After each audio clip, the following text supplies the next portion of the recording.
The story begins on a remote island off the northwest coast of Scotland, more precisely in the Outer Hebrides. A man named Mason has chosen to live in isolation inside an abandoned lighthouse, sharing his days with only his loyal dog. No one really knows why Mason chose a life like this. His routine is repetitive, quiet, and painfully monotonous. The only break in that routine comes from a young girl named Jessie. She regularly arrives with her uncle, delivering supplies meant for Mason. Despite seeing each other again and again, they never exchange a single word. This is where their story begins. This is Shelter. One day, driven by curiosity, Jessie finally gathers the courage to speak to him. She confronts Mason, asking him to at least say thank you for the food she keeps bringing. But before anything can come of it, a violent storm suddenly erupts at sea. The waves overwhelm her uncle's boat, leaving him struggling to stay in control. In a moment of panic, Jessie jumps into a small boat to reach him. The sea proves too strong, and she is thrown into the water. Seeing this, Mason reacts without hesitation. He rushes to his boat and dives straight into the storm to save her.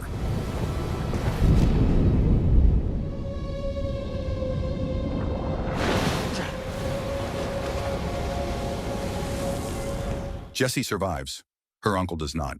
With visible regret, Mason tells her he could not save him, a truth that leaves Jessie heartbroken. The next morning, Mason treats the injury on Jessie's ankle. As he does, she grows uneasy. She wonders why he never contacted the police, especially since he somehow knows her parents are already gone, even though they have barely spoken. It is enough to make her suspect that Mason might be dangerous. When he steps outside, Jessie secretly arms herself with a knife. At one point, Jessie asks for his name, or at least the name of his dog, who has quietly become her new companion. Mason remains silent. So Jessie gives the dog a name herself, Jack, and with each passing day, she grows closer to him.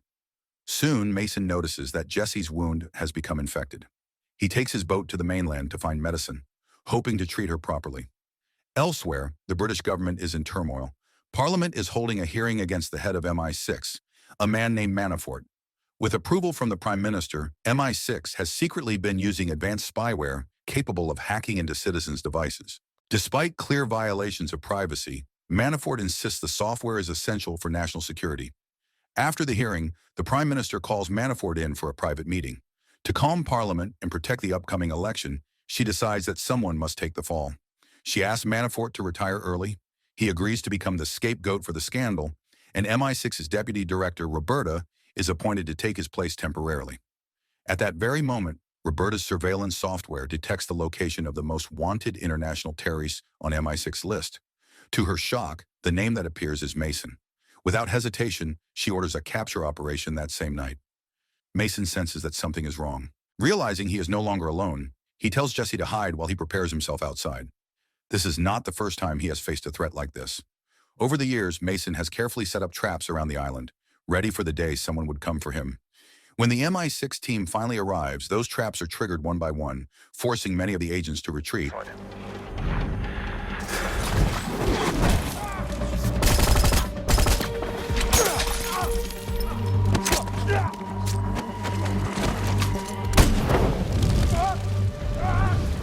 But the defenses are not enough to stop everyone. One of the agents discovers Jessie and tries to take her away. Mason fights through the remaining attackers, cutting them down one by one, and manages to rescue Jessie in a brutal confrontation. Knowing there is no time left, Mason contacts an old associate to arrange an escape. He then rushes back to his hideout to get Jack. Sadly, his loyal companion does not survive the assault. News of the destroyed MI6 unit leaves Roberta stunned. She begins to question who Mason really is. With no other choice, she deploys one of her most dangerous assets, James Workman, to hunt him down. By coincidence, Workman is already operating not far from Mason's location. Mason's escape leads him to a dock.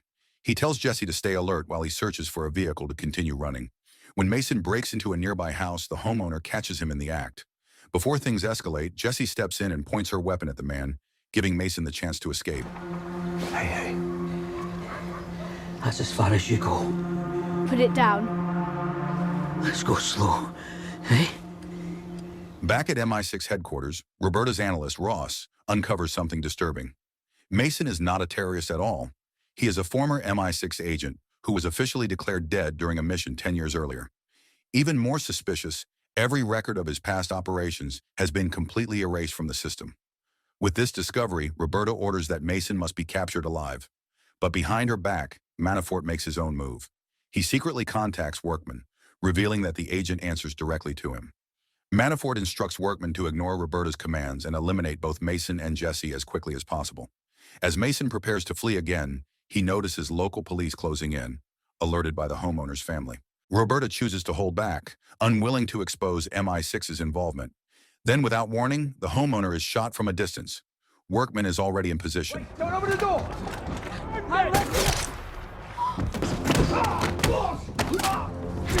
Shocked by the escalation, Roberta orders Ross to contact Workman and stop him from killing Mason.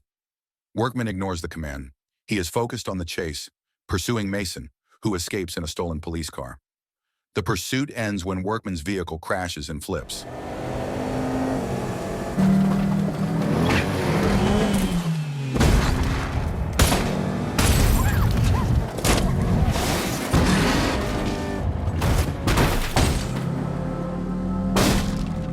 Even then, he refuses to give up. He hijacks another passing car and ruthlessly kills the officers who arrive at the scene. Meanwhile, Mason steals yet another vehicle and continues his desperate escape. Determined to get answers, Roberta contacts Manafort and asks who the man they are hunting really is. This is where Mason's past finally begins to surface. Early in his career, Manafort created a secret group of elite agents trained specifically to kill. Among them, Mason stood out as the most talented. These agents were tasked with eliminating foreign spies who threatened national security. At some point, Mason refused to follow orders. According to Manafort, Mason betrayed his command and turned against the system. He insists that people like Mason cannot be dealt with halfway. Roberta is not fully convinced by this explanation. She orders Ross to break into MI6's backup servers to uncover the truth. What they find changes everything. Mason did disobey Manafort, but not out of betrayal. At the time, Manafort ordered Mason to assassinate an Iranian nuclear scientist, a man who had previously helped Manafort develop nuclear energy projects. Once the scientist became a liability, Manafort decided to erase him. Mason refused. He chose his conscience over his orders. The story then shifts to Mason arriving at a church to meet an old contact named Arthur, someone who might help him escape. Unknown to Mason, Manafort quickly tracks his arrival. He deliberately removes Mason's digital footprint from the area, ensuring Roberta can see the location, then secretly sends it to Workman. Workman immediately moves in. Arthur is surprised by how different Mason seems after all these years. He cannot understand why Mason is on the run with a young girl and why he is so determined to protect her. Arthur himself turns out to be a former MI6 agent, the one who helped fake Mason's death years ago. It is here that Arthur realizes Manafort always knew Mason was alive. Even worse, Manafort deliberately rebranded Mason as a terrorist so the entire world would turn against him. Faced with this reality, Arthur admits he can no longer help Mason. He also refuses to take care of Jessie, knowing she is now a target as well. With no other options left, Mason asks Arthur to guide him to someone named Kamal. But as Arthur prepares the car, Mason senses danger. The agent hunting him is already there. Gunfire erupts and James Workman steps in, engaging Mason in a brutal fight.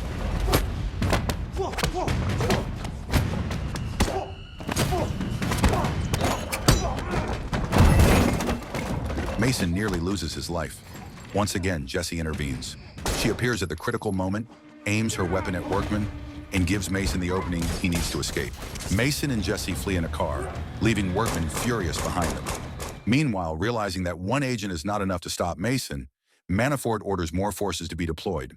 As Mason and Arthur part ways, Arthur provides what little help he still can to support Mason's escape. On the road, Mason promises Jessie a new life. Jessie insists that she only wants to stay with him.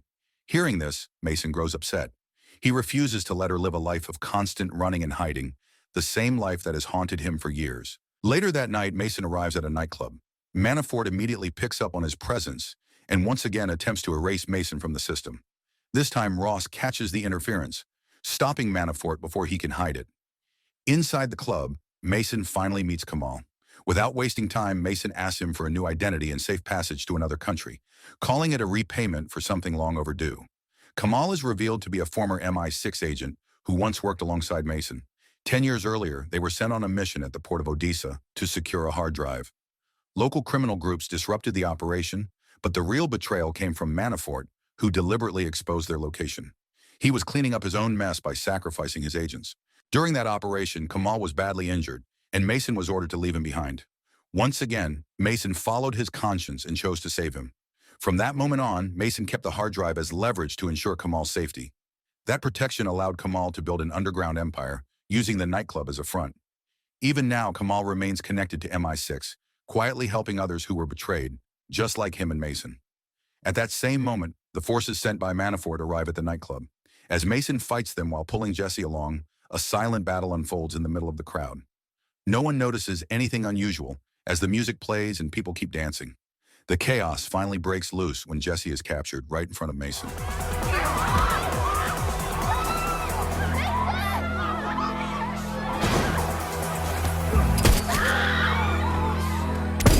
The sight sends him into a blind rage. He tears through the remaining MI6 agents with brutal force until he manages to reach Jesse again and reunite with her.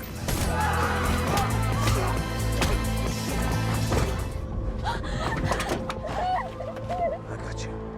Soon after, Roberta dispatches her own team to the club with clear orders to bring Mason in alive. That restriction gives Mason more room to fight back. The fight escalates with the arrival of workmen. Mason jumps onto a motorcycle and escapes with Jesse. He takes her to a dock and waits for Kamal to come for her. Jesse is devastated when she realizes the escape plan is only meant for her. Mason's only goal is to make sure she gets out alive. To him, Jesse is the one who saved his life, pulling him out of the empty, lifeless routine he had in the lighthouse. Without hesitation, Mason pushes Jesse onto a boat. She cries out, refusing to be separated from him. Once Jesse is gone, Mason is finally free to face Workman without holding back.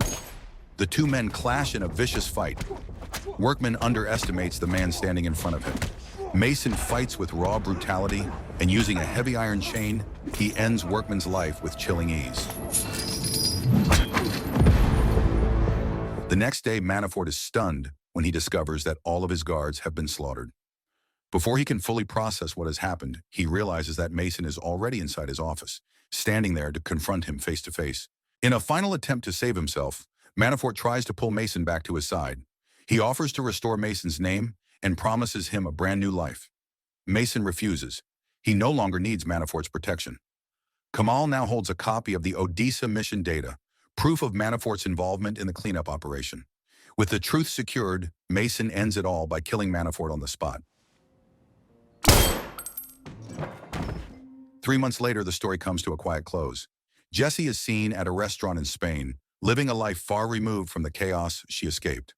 It is unclear who she is with now, but nearby, Roberta watches her from a distance, driven only by curiosity. Suddenly, Roberta smiles as she notices the restaurant's security camera subtly shift position.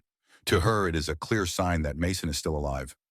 Moments later, a waiter delivers something to Jesse, explaining that a man outside asked for it to be given to her. Jesse lights up, finally knowing for certain that Mason survived. So the moral of the story is always say thank you, because ignoring basic manners might turn your quiet dog life into an international manhunt with explosions.